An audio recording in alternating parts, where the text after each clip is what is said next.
இன்றைக்கி நம்ம சேனலில் ஒரு சூப்பர் அண்ட் டேஸ்டியான ஸ்நாக்ஸ் ரெசிபி தான் பார்க்க போகிறோம்.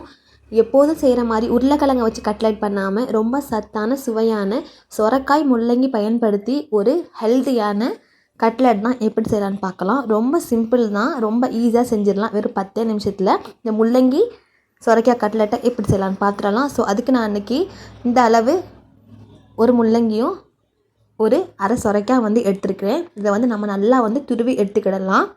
துருவினா மட்டும்தான் நம்மளுக்கு சாப்பிடும் போது தட்டுப்படாது, சாஃப்டாக இருக்கும். ஸோ முள்ளங்கியை துருவி எடுத்தாச்சு. இப்போ அதே மாதிரி சொரைக்காமல் நல்லாவே துருவி எடுத்துக்கிடலாம்.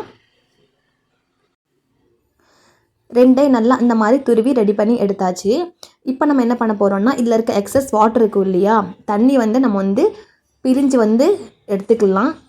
தண்ணியோடு நம்ம சேர்த்து செய்யும் போது ரொம்ப தண்ணியாக கட்லெட் அவ்வளோவா டேஸ்ட்டாக வராது. ஸோ அதனால் இதில் ஆல்ரெடி தண்ணி இருக்கும். அதனால் ஒரு கிண்ணத்தில் நல்லா இப்படி கை வச்சு பிழிஞ்சோன்னா அதில் உள்ள தண்ணி ஃபுல்லாக நம்மளுக்கு வந்துடும். பாருங்கள், இந்த மாதிரி பிழிஞ்சிட்டு அந்த முள்ளங்கி சொரக்காய் மாத்திரம் எடுத்து ஒரு கிண்ணத்தில் சேர்த்துக்கலாம். இப்போது இதுக்கு தேவையான அளவு உப்பை சேர்த்துக்கலாம். கொஞ்சமாக மிளகாய்த்தூள் காரம் ஏற்ற மாதிரி சேர்த்துட்டு கொஞ்சமாக மஞ்சள் தூள் சேர்த்துக்கலாம். இது கூட பைண்டிங்காக ஒரு டேபிள் ஸ்பூன் அளவு அரிசி மாவு, 1.5 டேபிள் ஸ்பூன் அளவு கார்ன்ஃப்ளவர் மாவு சேர்த்துக்கலாம். இது கூட ஒரு 1/2 டீஸ்பூன் அளவு ஜீரகத்தூள் சேர்த்துக்கலாம். வாசனைக்காக கொஞ்சமாக இஞ்சி பூண்டு பேஸ்ட் சேர்த்துக்கலாம். இவ்வளோ தான் மசாலா பொருட்கள் சேர்த்துட்டு நம்ம நல்லாவே எல்லாத்தையும் மிக்ஸ் பண்ணுற மாதிரி நல்லா மிக்ஸ் பண்ணி எடுத்துக்கிடலாம். அந்த சொரக்காய் முள்ளங்கி அந்த மசாலா கூட சேர்ந்த மாதிரி கார்ன்ஃப்ளவர் அரிசி மாவு எல்லாமே நல்லா மிக்ஸ் ஆகாத மாதிரி நல்லா இப்படி நம்ம கைகளால் அழுத்தி பிசைஞ்சால் தான் நம்மளுக்கு அந்த தண்ணி எதுவுமே தேவைப்படாது. நம்ம இந்த மாதிரி நல்லா மிக்ஸ் பண்ணாலே நம்மளுக்கு நல்லா இந்த மாதிரி மாவு பதத்துக்கு வந்துடும். ஸோ பாருங்கள், இந்த மாதிரி நம்ம பிடிக்கிறப்போ இந்த மாதிரி ஷேப்புக்கு வரணும். ஓகேவா?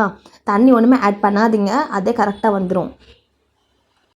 ஸோ முதல்ல ஒரு பால் மாதிரி பிடிச்சிட்டு கையில் வச்சு இந்த மாதிரி கட்லெட் ஷேப்புக்கு தட்டி எடுத்துக்கிடலாம். பாருங்கள், உங்களுக்கு பிடிச்சமான ஷேப்பில் கூட நீங்கள் தட்டி எடுத்துக்கலாம். நான் ரவுண்ட் ஷேப் மாதிரி கட்லெட் எப்போ ரவுண்டாக இருக்கும் இல்லையா, ஸோ அதனால் ரவுண்ட் ஷேப்பில் தட்டி இந்த மாதிரி ரெடி பண்ணி வச்சுருக்கேன். பாருங்கள், இப்போ அடுப்பை பற்ற வச்சு ஒரு கடாய் வச்சுக்கலாம். நான் ஒரு தோசை டவா இதான்னு வச்சுக்கிட்டு ஒரு 2-3 டேபிள் ஸ்பூன் அளவு எண்ணெய் சேர்த்துக்கலாம். நம்ம பொரிக்க போகிறது கிடையாது. கட்லெட்டுங்கனால் நம்ம ஜஸ்ட்டு ஃப்ரை பண்ண தான் எடுக்க போகிறோம். அதனால் ஒரு 2-3 டேபிள் ஸ்பூன் போல் அளவு எண்ணெய் சேர்த்துட்டு நம்ம ரெடி பண்ணி வச்சுருக்க கட்லெட்டை ஃபுல்லாக இதில் சேர்த்துடலாம். ஒரு 2 அல்லது 3 நிமிஷம் அளவுக்கு நீங்கள் ஸ்பூனை வச்சு ஒன்றுமே பரட்டி விட வேணாம். ஒரு 3-4 நிமிஷம் கழிச்சதுக்கப்புறம் தான் நம்ம ஒரு ஸ்பூனை வச்சு இந்த மாதிரி பரட்டி விடணும். இல்லைனா டக்குன்னு உடஞ்சிரும். அதனால் நீங்கள் போட்ட உடனே பரட்டி விட வேணாம். ஸோ 2 சைடுமே நல்லா பொன்னிறமாக நல்லாவே வேக வச்சு எடுத்துக்கிடலாம். அந்த சைடு இந்த சைடும் 2 ஸ்பூனை வச்சு இந்த மாதிரி நம்ம பண்ணோன்னா நம்மளுக்கு கட்லெட் உடையாமல் ரொம்ப சூப்பராக பர்ஃபெக்டாக வெந்து வந்துடும். இந்த மாதிரி லைட்டாக ப்ரௌன் கலர் சேஞ்ச் ஆனதுக்கப்புறமா நம்ம இப்போ எடுத்துடலாம். அவ்வளோதான், நம்மளுக்கு கட்லெட் ரெடி ஆயிடுச்சு. இப்போ ஒரு பிளேட்டுக்கு மாற்றி சர்வ் பண்ணிடலாம். இது கூடவே நீங்கள் டொமேட்டோ கெச்சப் இல்லைன்னா மயோனைஸ் கூட நீங்கள் சர்வ் பண்ணி சாப்பிட்டிங்கன்னா அவ்வளோ டேஸ்ட்டாக இருக்கும். முள்ளங்கி சொரைக்காய் சாப்பிடாத குழந்தைங்க கூட இந்த மாதிரி கட்லெட் செஞ்சு கொடுத்தீங்கன்னா அவங்களுக்கு தெரியவே செய்யாது. அவ்வளோ டேஸ்ட்டாக அவ்வளோ சூப்பராக இருக்கும். ரொம்ப ரொம்ப ஹெல்தி கூட. ஸோ கண்டிப்பாக இந்த கட்லெட் ரெசிபி நீங்களும் உங்கள் வீட்டில் ட்ரை பண்ணி பார்த்துட்டு எப்படி இருக்குன்னு கமெண்ட்டில் சொல்லுங்கள்.